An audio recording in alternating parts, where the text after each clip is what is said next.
We have some more seats. Come on up, everybody. There's there's a seat over here. That's Dave's. Oh, okay, that's Dave's. Okay. Okay, seat right there. Talking to your mind. Oh, okay. Okay, can you hear me better now? No? Just speak directly into it. Speak directly into it? I'll go turn around. How about that? Sophie, can you hear me? But I'm hearing a bit of an echo. Yeah, I'll get rid of that. Okay. Little reverb. There we go. How's that? Okay, let's see how this is gonna go. Is that good now, everybody? Okay. So first I want to thank Michael Cannawall and Sean Gervin for providing this beautiful space. Yeah. Yes, and allowing writers in the community to share their work and to support each other. This place has a mission and it's doing a great job of fulfilling it. Sean, would you come up for just a minute and tell everybody, some people might not know the whole story of the Muse, so I'd like for you just to tell them a little bit about it. Thank you. Thanks, Lynn. Okay, this is great, guys. Welcome to the Muse Writers Center.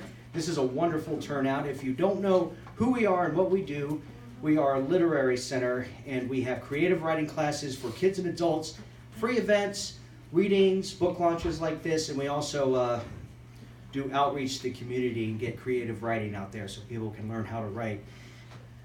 We have a big schedule coming up in June. The flyers are up front. There's like 108 classes on the schedule that start in June, starting from 2.5-hour seminars all the way to 8-week intro classes. So I encourage you to go on the website, the-muse.org, check us out. One thing that we do, we're one of the largest literary centers in the country. One thing we do, though, is that we don't turn away anyone for tuition if they can't afford to pay. Like our policy is how much can you afford, and that's how much it costs. We gave away over about $17,000 worth of scholarships last year to get into our program. So if anyone wants to take classes and you know people that might not be able to afford it, don't let them get in the way of learning creative writing in one of these wonderful genres. So I'm going to pass it over. If you have any questions, come to me. My name's Sean, and I'm the program manager. I have flyers I can give you. Michael is very good at making flyers, so you can take something home. You might have seen him hanging around town. Now you know where we are. Come see us. And I'm looking forward to hearing when we're... Okay, thank you. Thank you. Oh, thank you, Sean. So we are bringing some more chairs out, so please come on in. Come on in and have a seat and make yourself comfortable, and we're going to get some more chairs here in the front. And so come on down to the front and take a seat.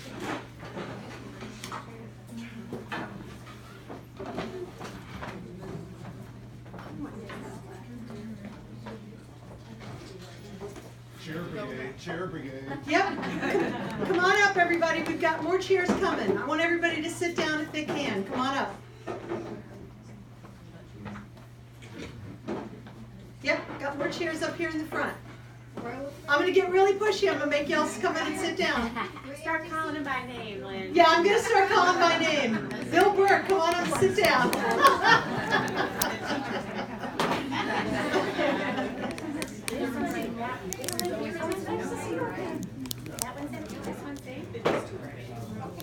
These three are empty. Yep, we've got seats in the front. Seats in the front. Best seats in the house. So again, thanks to Amy, and I want to thank Dave Potvin. He's going to be doing music a little later, and he's done a great job on publicity for tonight's program. I really appreciate all the hard work that he's put into this. Thanks also to Tiara Diamond. Where'd Tiara go? Tiara Diamond of Diamond Forgeries, a fabulous jewelry maker, and she has been involved in the event planning, and I really appreciate her help with this. Thanks to all the writers. How many writers do we have in the room?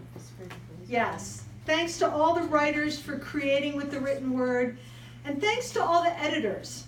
How many editors do we have in the room? Current or retired? Yes. There we go. For honing our craft and helping us with our written words. What about proofreaders? And thanks to all the proofreaders who keep us from being horribly embarrassed right at the end of the process. And thanks to the activists. How many activists in the room?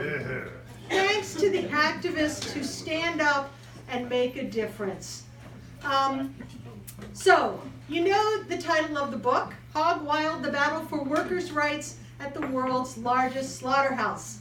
You may have heard some of the advertising, the untold story of the largest union win of the 21st century, a battle that pitted the largest meatpacking union, the UFCW, against the world's largest pork producer and processor, Smithfield Foods, at the world's largest slaughterhouse in Tar Heel, North Carolina.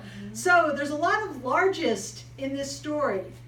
And that's actually in truth. These are big players, big stakes, big bucks, and big risks. You also know how the story ends, right? The union won. Sorry to spoil the plot. It was still a squeaker. 162 votes. They won by 162 votes. But they did win. So this huge win for 5,000 workers is remarkable, right? I mean, unions are dead in the private sector, at least very ill. In 1980, 21% membership in unions dropped to 6.5% in 2017.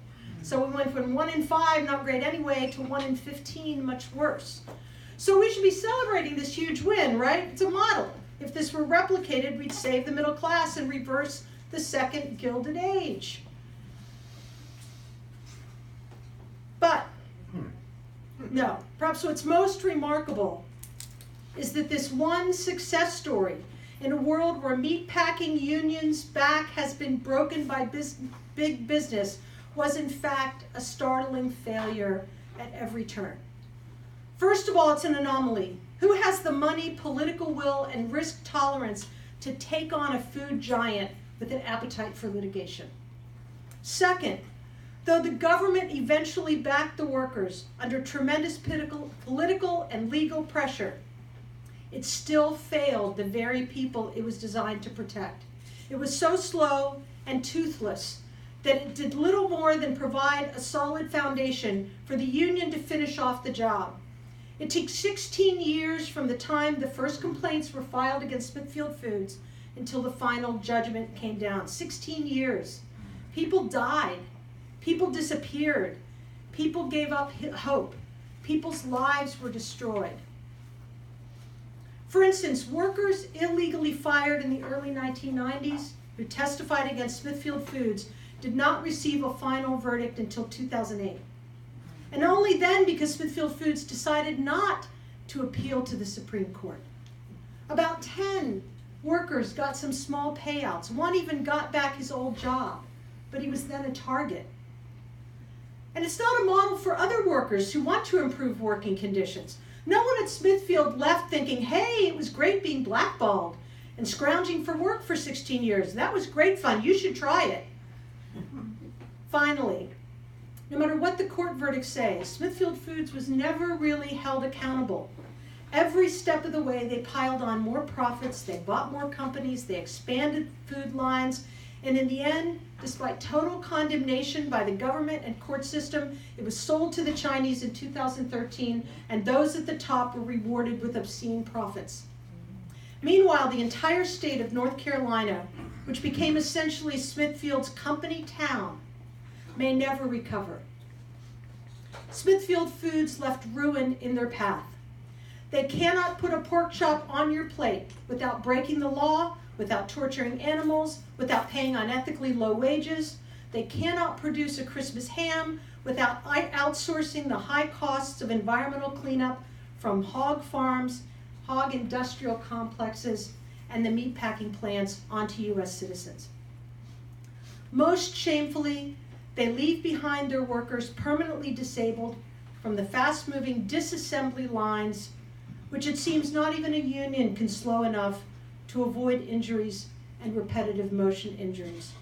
Meatpacking remains the most dangerous manufacturing job in America with the highest injury rate. This case shows how dire the circumstances have become for modern workers.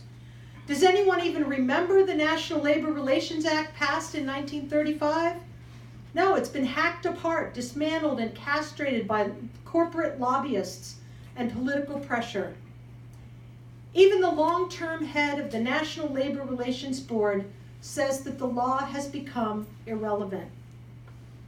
The law that was supposed to even the playing field between the mighty corporations and the lowly, vulnerable workers. It no longer does that. The National Labor Relations Board was supposed to support and encourage collective action and step in quickly and clearly identify infractions and impose penalty. It no longer does. With the breakdown of labor law, the corporations won and the workers lost. So I'm going to do two readings. The first is about this big picture, the bigger context of how this story fits in to today's labor law and labor market and also into meatpacking. So